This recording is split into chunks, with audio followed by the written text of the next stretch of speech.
The rain battered the nursing home's windows, each drop a cruel echo of my heartbeat. I sat alone in my room, a wilted birthday cake on the table, its single candle unlit.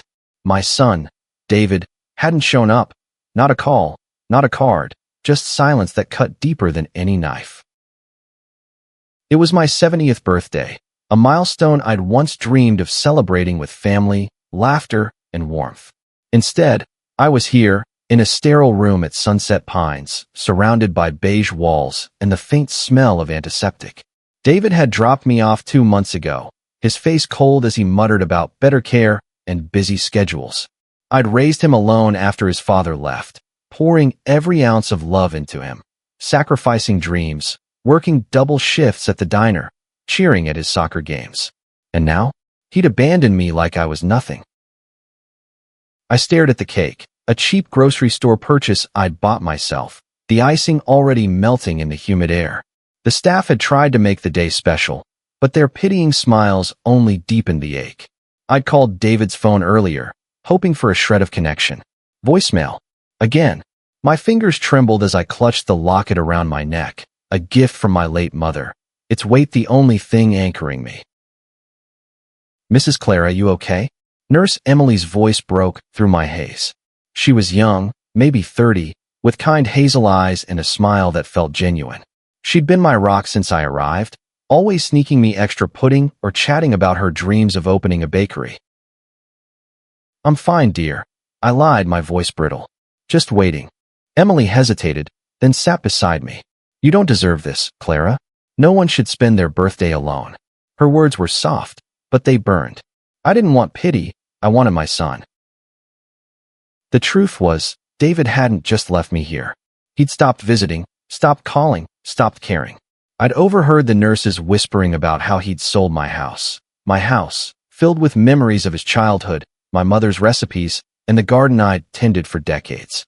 He'd done it without a word, pocketing the money while I was shuffled into this place. The betrayal felt like a physical weight, crushing my chest. That night, I couldn't sleep. The rain had stopped, but the silence was worse. I shuffled to the common room, where a small TV flickered with a late-night news segment about a local lottery. One unclaimed ticket worth $10 million. The anchor said, her voice chipper. I barely listened, my mind stuck on David's absence. But something made me glance at the numbers on the screen. 7, 14, 23, 28, 41, 56. My heart stuttered. I fumbled for the crumpled lottery ticket in my pocket, a habit I'd kept for years, buying one every birthday for luck. My hands shook as I compared the numbers. 7, 14, 23, 28, 41, 56. Every single one matched. I didn't scream or cry. I just sat there, the ticket trembling in my hands, my mind racing. Was this real? Could fate be this cruel and kind all at once? I'd been abandoned, discarded, yet here was a lifeline, a chance to rewrite my story. But the weight of David's betrayal clung to me. What would I do with this? And why did it feel like the money couldn't fill the hole he'd left? The next morning, I hid the ticket in my locket, too stunned to tell anyone. Emily noticed my distraction and pressed gently. Clara, you look like you've seen a ghost. What's going on? I wanted to tell her, but fear stopped me. What if David found out? Would he come crawling back, pretending to love me again? The thought made my stomach churn. Instead, I smiled weakly. Just tired, dear. But Emily wasn't fooled. She leaned closer, her voice low. Whatever it is, you can trust me. You're not alone here. Her words cracked something in me, and for the first time in months, I felt seen. Maybe this money wasn't just for me. Maybe it was a chance to build something new, not just for myself, but for people like Emily, who gave so much and asked for so little. An idea sparked, faint but growing. A way to reclaim my life and make David face the consequences of his choices. By the end of the day, I'd made a decision. I wouldn't tell David about the money. Not yet. First, I'd use it to take back my power, to show him what he'd thrown away. And I'd start with Sunset Pines, the place he'd left me to rot. This wasn't just about wealth. It was about justice, love, and proving I was more than the mother he'd forgotten. The next few days were a blur of secrecy and planning. I kept the lottery ticket tucked inside my locket, its presence a quiet fire in my chest. I hadn't claimed the prize yet. Fear of David finding out kept me cautious, but I was already dreaming of what it could do. Sunset Pines buzzed with its usual rhythm, the clatter of breakfast trays, the hum of daytime TV, the soft footsteps of nurses like Emily. I watched them work, their kindness a stark contrast to the cold efficiency of the place. The facility was underfunded, its paint peeling, its equipment outdated. The staff deserved better, and so did the residents. I began to see my windfall not as a personal escape, but as a chance to lift others with me. I started small, testing the waters. During my morning walk in the garden, a patch of wilted roses and overgrown weeds, I struck up a conversation with Mr. Harold, a gruff 80-year-old who'd once been a lawyer. He was sharp, despite his frail frame, and loved talking about his days in court. "Clara, you've got a spark in you today," he said, squinting at me through his thick glasses. "What's cooking in that head of yours?" I hesitated, then leaned in. "Harold, if you had a chance to change this place, make it better, what would you do?" He chuckled, coughing slightly. "New beds, for one. These mattresses are torture. And a real library, not that shelf of dog-eared paperbacks." "Why? You planning a coup?" I smiled, deflecting. "Just dreaming." But his words stuck. A library, new beds, a garden that bloomed again. The ideas piled up, each one a brick in the foundation of my plan. That afternoon, I asked Emily to help me make a call. I needed a lawyer, someone discreet, to handle the lottery claim anonymously. Emily, bless her, didn't pry. She found a local attorney, Margaret Voss, who agreed to meet me at Sunset Pines. Margaret was in her 50s, with a no-nonsense demeanor and a warm smile that put me at ease. "Clara, I can set up a trust to claim the prize," Margaret explained in a hushed tone, her briefcase open on the table. "No one will know it's you. Not your son, not the press. But you need to decide what you want to do with it." I nodded, my mind racing. "I want to fix this place. New equipment, better food, a real garden. And I want to help the staff, people like Emily, who've been kinder to me than my own family." Margaret's eyes softened. "That's generous, Clara. But it's a lot of money. What about you? Your future?" The question hit hard. My future. For so long, it had been tied to David, his dreams, his needs. Now, I wasn't sure what my future looked like. But I knew one thing. I wouldn't let him take this from me, too. "I'll figure that out," I said. "For now, let's keep it quiet. And I want to know my options, legally, if my son comes sniffing around." Margaret raised an eyebrow but didn't press. She promised to start the paperwork and left me with a sense of purpose I hadn't felt in years. That night, I sketched out ideas in a notebook Emily had given me. A renovated Sunset Pines, scholarships for the nurses, a community center for families to visit. But one thought kept creeping in: David. What would he do when he learned the truth? The answer came sooner than I expected. On the 5th day after my birthday, my phone buzzed, a rare event. David's name flashed on the screen, and my heart lurched. I let it ring, my hands trembling.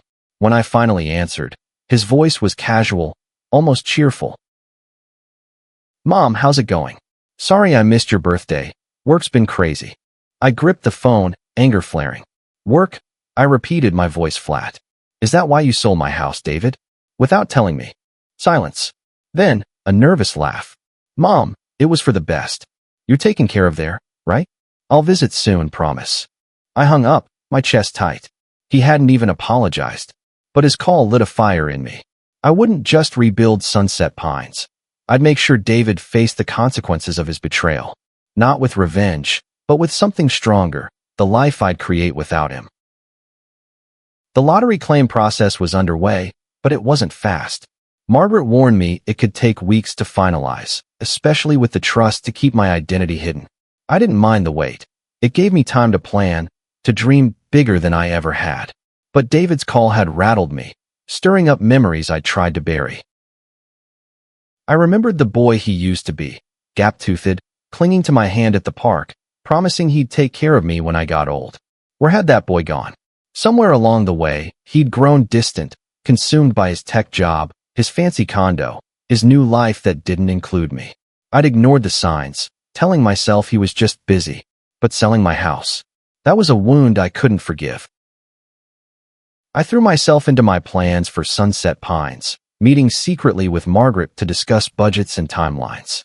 She connected me with a contractor, Tom, who specialized in community projects.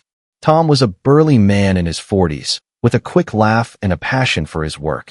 He walked me through the garden one morning, listening as I described my vision. Rose bushes, a fountain, benches where families could sit. This place could be a home, Clara, not just a facility, Tom said, sketching on a notepad. But it's a big project. You sure you're up for it? I nodded, the lottery ticket's weight in my locket grounding me. I've never been more sure. Meanwhile, Emily became my confidant. I hadn't told her about the money, but she sensed something had shifted. One evening, as we shared tea in the common room, she opened up about her own struggles, student loans, a sick mother, dreams of that bakery she couldn't afford to start. You ever think about giving up? I asked, stirring my tea. She smiled, tired but determined. Every day? But then I see you, Clara, still fighting after everything. Keeps me going. Her words hit me like a wave. I wasn't just fighting for myself anymore. I was fighting for her, for Harold, for everyone here who'd been forgotten. The money wasn't the miracle, it was the chance to make a difference. But David's shadow loomed. A week after his call, he showed up unannounced. I was in the dining hall when he walked in, his expensive coat out of place among the worn tables. He flashed a smile, but it didn't reach his eyes. "Mom, you look good," he said too loud. The other residents glanced over, curious. I felt exposed, like he was performing for an audience. "What do you want, David?" My voice was steady, but my heart raced. He sat across from me, leaning in. "Just checking in. I heard the nurses talking about some big renovation plans. You know anything about that?" My blood ran cold. How had he heard? I hadn't told anyone but Margaret and Tom, and they were sworn to secrecy. I forced a shrug. "Just rumors, I suppose." He studied me, his eyes narrowing. "You'd tell me if something was up, right? We're family." The word family stung. I wanted to scream, to tell him about the money, to watch his face as he realized what he'd lost. But I held back. "You should visit more if you care so much," I said, standing. "I'm tired." He left without another word, but his visit left me shaken. Was he fishing for something? Did he suspect the truth? I confided in Emily that night, finally telling her about the lottery. Her eyes widened, but she didn't judge. She hugged me, fierce and warm. "Clara, you're going to change everything," she whispered. "But be careful. David, he's not the boy you raised." She was right. And as I lay awake that night, I realized my plan needed more than money. It needed strategy. David would come for the fortune if he knew, and I had to be ready. The trust was finalized 2 weeks after my birthday, and $10 million sat in an account only Margaret and I could access. It felt surreal, like a dream I'd wake from any moment. But the weight of the locket, the ticket still inside, reminded me it was real, and so was my resolve. I met with Tom again, this time in a private office at Sunset Pines. We pored over blueprints for the renovation, a new wing for physical therapy, a sunlit library, a kitchen that could serve fresh meals instead of frozen trays. I also set aside funds for staff bonuses and scholarships, starting with Emily. She didn't know yet, but I'd make sure her bakery dream came true. "Clara, this is ambitious," Tom said, his eyes wide. "You're talking about transforming this place into a model facility. It's going to draw attention." "Good," I said. "Let it. But no one knows it's me." "Not yet." Margaret agreed, drafting press releases that credited an anonymous donor. The renovations would start in a month, and I wanted the reveal to be a surprise, not just for the residents, but for David. I imagined his face when he saw what I'd done without him, how I'd turned his betrayal into something beautiful. But David was already circling. He called again, this time asking pointed questions about my finances. I brushed him off, but his persistence unnerved me. Margaret suggested hiring a private investigator to dig into his life, discreetly. I agreed, though it felt like a betrayal of my own. What kind of mother investigates her son? The kind who's been burned, I told myself. The investigator's report came back a few days later. David was in debt, gambling, bad investments, a lifestyle he couldn't sustain. Selling my house had been a desperate grab for cash, but it wasn't enough. He was drowning, and I was his lifeline, or so he thought. The news broke my heart all over again. I'd raised him better than this, but it also steeled my resolve. He didn't deserve the money, not after what he'd done. Still, a part of me ached for the boy who'd once promised to protect me. Could I save him too? I threw myself into the renovations to distract from the pain. The garden was the first to change. New soil, vibrant roses, a fountain that sparkled in the sun. Residents started spending more time outside, their faces brighter. Harold even helped plant a rose bush, grumbling but smiling. Emily noticed the changes, too. "Clara, this place is coming alive," she said one afternoon, her hands dirty from helping in the garden. "You're behind this, aren't you?" I winked, but didn't confirm. "Just wait, dear. It's only the beginning." But the joy was short-lived. That evening, David showed up again, this time with a woman I didn't recognize. She was polished, in her 30s, with sharp eyes and a lawyer's briefcase. "Mom, this is Lisa," he said, his tone too smooth. "She's helping me sort out some financial stuff." Lisa smiled, but it was cold. "Mrs. Thompson, we're looking into your estate. David mentioned you might have new assets." My heart pounded, but I kept my face neutral. "My estate? You mean the nothing I have left after you sold my house?" David flinched, but Lisa pressed on. "We've heard rumors about a lottery winner. Just making sure everything's above board." They knew, or they suspected. I excused myself, my mind racing. I needed to protect the money, the plan, and the people counting on me. David wasn't just my son anymore. He was a threat. The encounter with David and Lisa left me shaken, but I refused to crumble. I called Margaret that night, my voice low so no one would overhear. "They're digging, Margaret. David and some lawyer. They know about the money." Margaret was calm, her lawyer's instincts kicking in. "They can't touch the trust, it's ironclad. But we need to be proactive. I'll have the investigator dig deeper into this, Lisa. And Clara? Don't engage with them alone." I agreed, but the fear lingered. David wasn't just after money. He was trying to control the narrative, to paint me as unfit, confused, an old woman who couldn't handle her own affairs. The thought made my blood boil. I'd survived too much to let him win.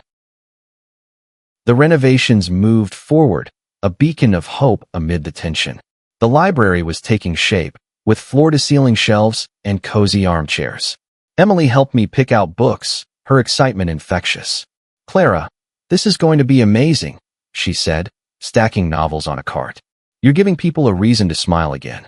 Her words fueled me. I wasn't just rebuilding Sunset Pines, I was rebuilding myself. But David's shadow grew darker. The investigator found that Lisa was a corporate attorney with a reputation for sniffing out hidden assets. She and David were working together, likely planning to challenge my competency or the trust's legitimacy. I decided to confront the problem head-on. I invited David to Sunset Pines, alone, under the pretense of talking things out. He arrived the next day, looking smug, as if he'd already won. We sat in the garden, the new roses blooming around us, a stark contrast to the ugliness between us. "David," I began, my voice steady, "why are you doing this? You sold my house, left me here, and now you're sniffing around like I owe you something." He shifted, uncomfortable. "Mom, I'm just looking out for you. You're not getting younger. If there's money, like this lottery rumor, I need to make sure it's handled right." I laughed, sharp and bitter. "Handled right? Like you handle my home? My memories? You broke my heart, David. And now you want what's mine." His face reddened, but he didn't back down. "You're being dramatic. I'm your son. I have rights." "No," I said, standing. "You had a mother who loved you. You threw that away. Now leave, before I call security." He left, but I knew it wasn't over. That night, I met with Margaret and Tom to finalize the renovation plans. We added a security system to Sunset Pines, just in case David tried anything desperate. I also set up a scholarship fund for Emily, ensuring her future no matter what happened to me. As the days passed, the residents noticed the changes. Harold called the new library a damn miracle. Others started sharing stories of their own, families who drifted away, dreams they'd abandoned. I realized I wasn't alone in my pain. This place, these people, were my new family. But the fight with David was coming. I could feel it, like a storm on the horizon. And when it hit, I'd be ready. Not with anger, but with the strength I'd found in myself, in Emily, in the community I was building. He'd see what he'd lost, and it would be more than money. The renovations were nearly complete, and Sunset Pines was unrecognizable. The dining hall gleamed with new tables and warm lighting. The garden bloomed with color, and the library was a haven of books and quiet joy. Residents laughed more, their faces brighter, their stories shared over fresh coffee instead of watery instant brew. I watched it all from my window, the locket heavy against my chest, and felt a pride I hadn't known in years. Emily was the heart of it all. I'd told her about the scholarship fund, and she'd cried, hugging me so tight I could barely breathe. "Clara, I don't know how you did this," she said, "but I'll make you proud." "You already have," I told her, and I meant it. She was the daughter I'd never had, the family I'd found when my own had turned away. But David wasn't done. Margaret called with bad news. He and Lisa had filed a petition to declare me mentally incompetent, claiming I couldn't manage my newfound wealth. It was a lie, a desperate grab for control, but it stung. My own son, trying to strip away my dignity. Margaret was furious. "They have no evidence, Clara. It's a bluff. But we need to counter it, publicly, if you're ready." I was. I'd hidden long enough. With Margaret's help, I planned a grand opening for the renovated Sunset Pines, inviting local media to showcase the anonymous donor's work. The event would be my coming out, a way to claim my story before David could twist it. The day of the opening was electric. The garden was packed with residents, staff, and reporters, all marveling at the changes. Emily stood beside me, nervous but beaming, as I prepared to speak. I wore my best dress, the locket gleaming, and felt like the woman I'd been before David's betrayal, strong, unbroken. "Ladies and gentlemen," I began, my voice steady despite the butterflies. "I'm Clara Thompson, the donor behind these changes. I won the lottery, yes, but the real prize is this community. This is for the people who've been forgotten, who deserve love and care. This is my home now." The crowd erupted in applause, and I saw tears in Emily's eyes, pride in Harold's. The reporters swarmed, asking questions, but I kept my focus on the residents, the staff, the life we'd built. David wasn't there, but I knew he'd hear about it. And he'd know I'd won, not just the money, but my life back. That night, alone in my room, I felt lighter than I had in months. The locket lay open on my table, the lottery ticket a reminder of how far I'd come. But the victory was bittersweet. David was still my son, and part of me still loved him, despite everything. Could I reach him, even now? The answer came the next morning. David called, his voice shaking. "Mom, I saw the news. You did all that." "Yes," I said simply. "Without you." He was quiet for a long time. "I messed up, Mom. I'm sorry. Can we talk?" I didn't say yes. I didn't say no. I just hung up, my heart torn but resolute. The next move was his, but I wouldn't let him hurt me again. David's apology lingered in my mind, but I wasn't ready to forgive. Not yet. The renovated Sunset Pines was thriving, a testament to what love and purpose could do. Residents like Harold now had a chess club, the nurses had raises, and Emily was planning her bakery, funded by the scholarship I'd created. I'd found a new family, one that didn't abandon me, but the hole David left still ached. I met with him a week after the grand opening, in the garden he'd never bothered to visit. He looked older, his eyes tired, his confidence gone. Lisa wasn't with him. Margaret had scared her off with legal threats, exposing her shady tactics. David was alone, and for the first time, I saw the boy I'd raised beneath the man he'd become. "Mom, I was wrong," he said, his voice breaking. "I got in over my head. Debts, bad choices. I thought selling the house would fix it. I thought you'd be better off here." "Better off?" I echoed, my voice sharp. "You left me, David. On my birthday. You sold my home, my memories, without a word. Do you know what that did to me?" He looked down, tears in his eyes. "I know. I hate myself for it. I want to make it right." I wanted to believe him, but trust was a fragile thing, and he'd shattered it. Still, I saw the pain in his face, the regret. I thought of my mother, who'd always said love was stronger than anger. Maybe she was right. I don't know if we can go back, I said, softer now. But if you want to try, it starts with actions, not words. Help here. Get to know these people. Earn my trust again. He nodded, wiping his eyes. I will, Mom. I promise. Over the next weeks, David kept his word. He volunteered at Sunset Pines, fixing shelves, reading to residents, listening to their stories. He was awkward at first, but I saw glimpses of the boy I'd loved, the one who'd once promised to protect me. It wasn't forgiveness, not yet, but it was a start. I used the rest of the money to expand my vision. A community center for families, a fund for forgotten seniors across the state. Emily's bakery opened, and she named it Clara's Place, a tribute that brought tears to my eyes. Sunset Pines became a model for care, written up in newspapers, a beacon of hope. One evening, as David and I sat in the garden, he reached for my hand. Mom, I don't deserve you, but I'm trying. I squeezed his hand, the locket warm against my chest. Keep trying, David. We've got time. The money had changed my life, but it was the people, Emily, Harold, even David, who gave it meaning. I'd been abandoned, but I'd risen. And in that garden, surrounded by roses and second chances, I knew I'd found my true home.